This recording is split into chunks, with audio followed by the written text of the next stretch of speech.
Hi, welcome to Fridays with Feldman. Today we're going to be discussing cerebral palsy.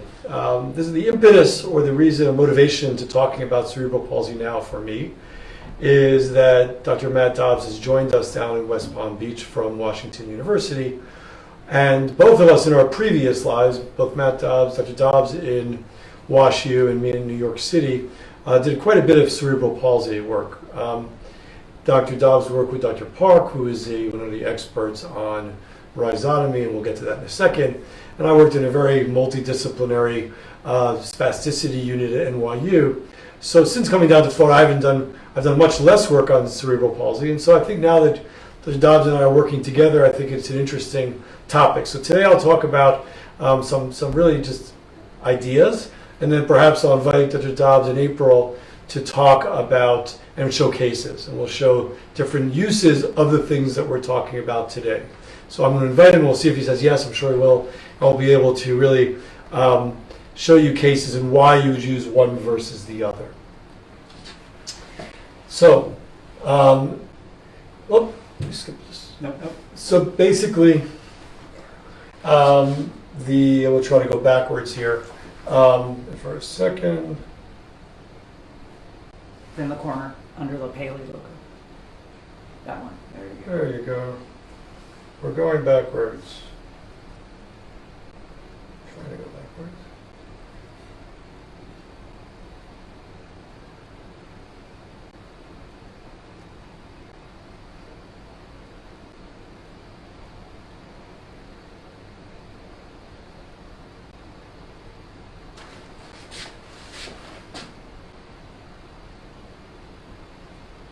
Did I use a computer to go back, or that's not that? Oh, I got a little technical difficulty with my little smart board here, but I'm working on it. Okay, we're back.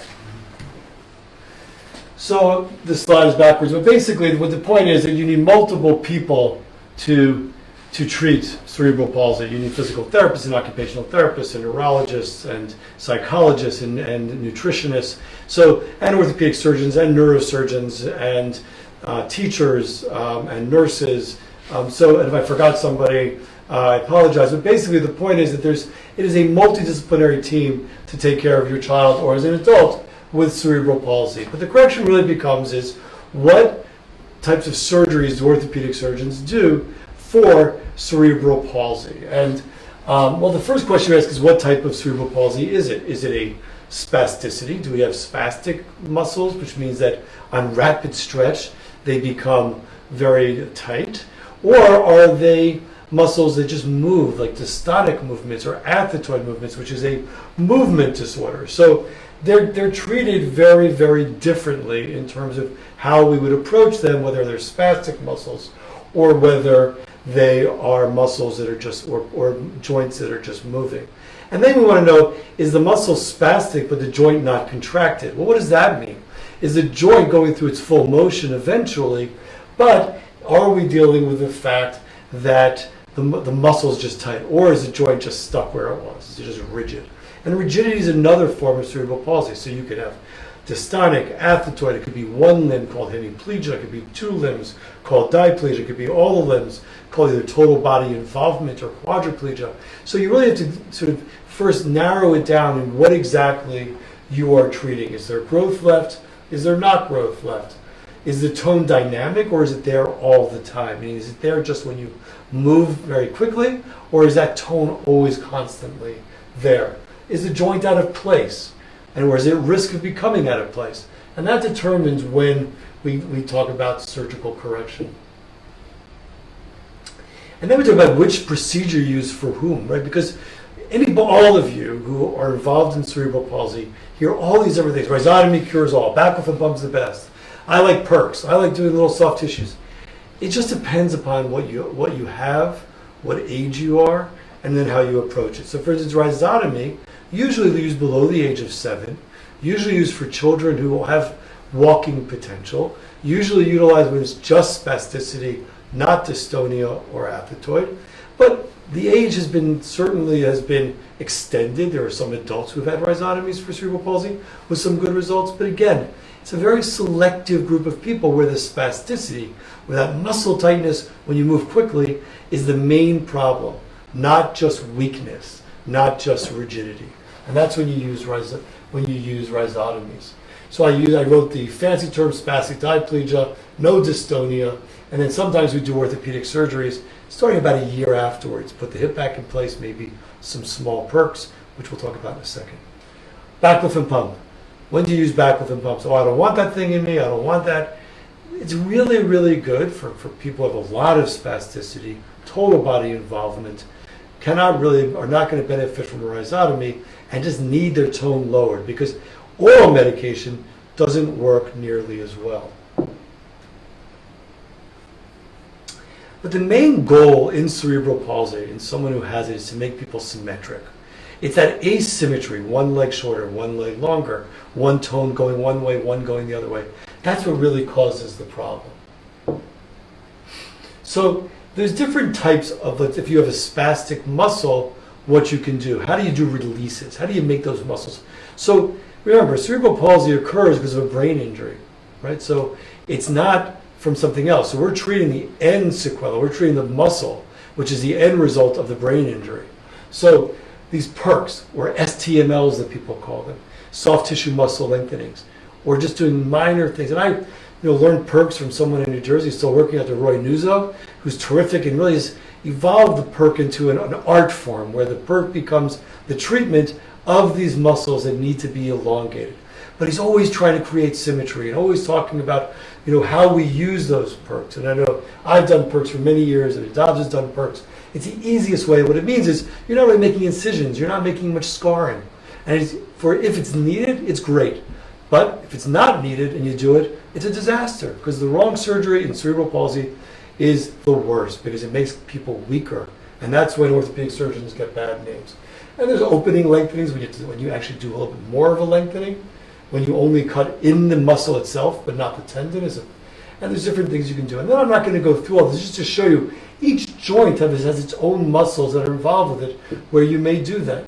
Each knee has a different muscle doing different, whether it's flexion or it's extension, has a different category. Hamstrings, well, don't always lengthen hamstrings if your knees are tight because it's dangerous. Over lengthen is almost an unsolvable problem. Not totally, but pretty difficult. So basically we're very, very careful about how we lengthen the hamstrings.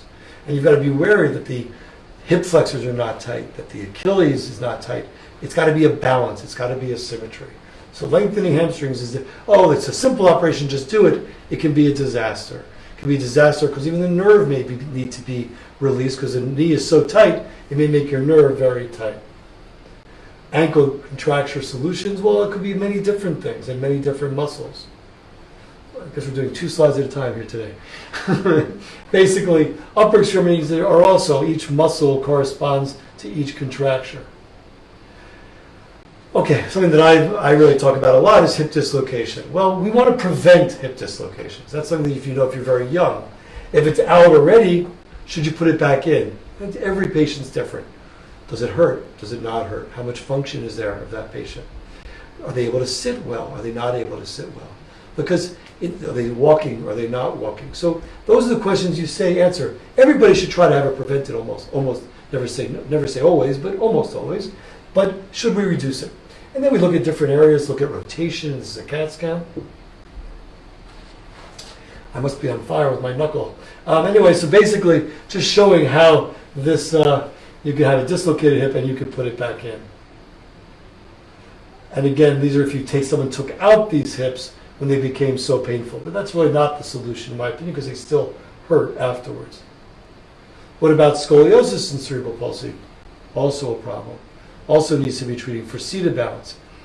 I even recently did a 27-year-old because at any age it can progress and make you unable to sit. So scoliosis, it may be about sitting, maybe about balance. So don't think, and maybe because of the lungs capacity. So it can be many different reasons why scoliosis should be fixed. It can be a progressive deformity even in adulthood. It causes sitting imbalance. It can cause lung and heart problems in cerebral palsy. So I think, again, scoliosis should be evaluated, and bracing is not very useful even in young children with scoliosis. And again, this is looking at someone who's very, very bent and then made straight with that's a unit rod. And again, basically a very, very large curve that I fixed with rods and screws and made it very straight. Well, is percutaneous better? Well, certainly it's theoretical advantages, right? If you hear about percs, it has the advantage of not disrupting the muscle itself. It doesn't make much scarring. We've never done really a study comparing the two, open versus percutaneous. But certainly, in my opinion, after doing this now for 26 years, I think it definitely is a very nice option if you're going to lengthen tendons in cerebral palsy. And I won't talk about lever arm disease today, but we can discuss that when we show cases, and some of this is for next time. So I'm just giving you the introduction today, but I will talk about this last slide, which you can't see very well. But basically, these are just the don'ts. Don't miss the opportunity to correct a problem. Don't, let's see if I can actually hit the power. Just double click that page. On the pages off to the side. In your thumbnails. The little, yeah. Just hit slideshow. Okay.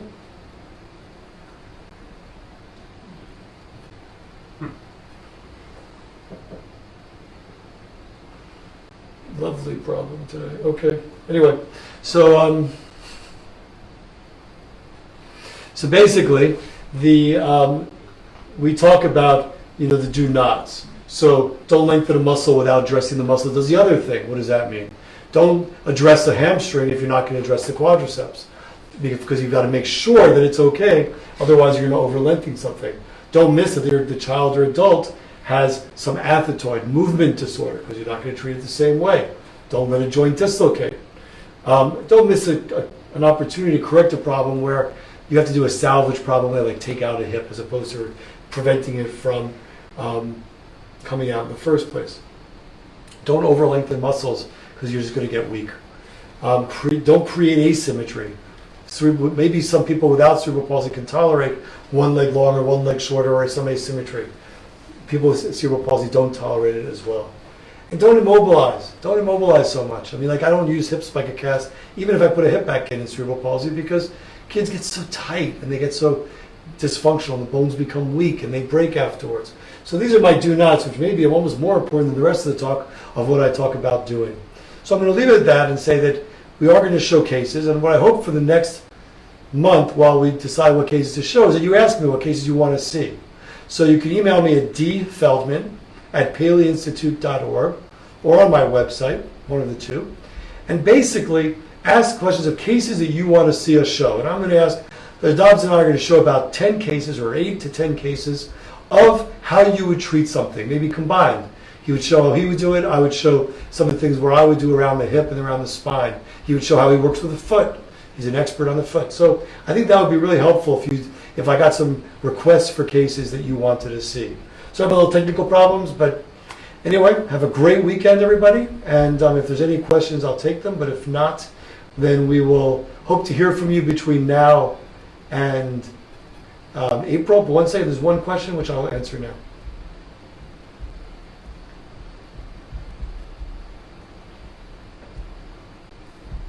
Would you use stem cell? So the question is stem cells. So, this is a really good topic in its own right, and maybe I could talk about it one time, which is the alternative care. I gave this lecture once many years ago, the alternative care for cerebral palsy. Because everybody, when they come and the child's born, they're saying, we want to be fixed. And there's been lots of studies done, and I encourage you to go onto the studies. I think Duke University has done a number of studies on stem cell and cerebral palsy. And I'm not going to answer that question fully, other than saying that there were some really good studies out there utilizing stem cell. But the problem in the United States is that the FDA does not allow a certain number of cells. And so that's why people go out of the country to get stem cells, because the FDA has limited the number of stem cells you can use. So I'm not the world's expert on stem cells, but I certainly can say that yes, I think there's some benefit probably in some regards, but very limited, and we don't know the indications fully yet. Is it possible for children, adults who have severe contractures that are not responding to treatment be able to opt for a whole extremity transplant? So the question is can you have a whole extremity transplant if you can't get your leg straight? And the answer is really not. I mean, I don't believe that's possible. An extremity transplant is not useful in this condition because remember, the brain is running it. It's not the contracture. I can eliminate any contracture, so I don't believe that part. The problem is it's the brain not telling the extremity what to do, and that we can't teach someone to do that. So I will leave it at that. And again, I hope to hear from you between now and April.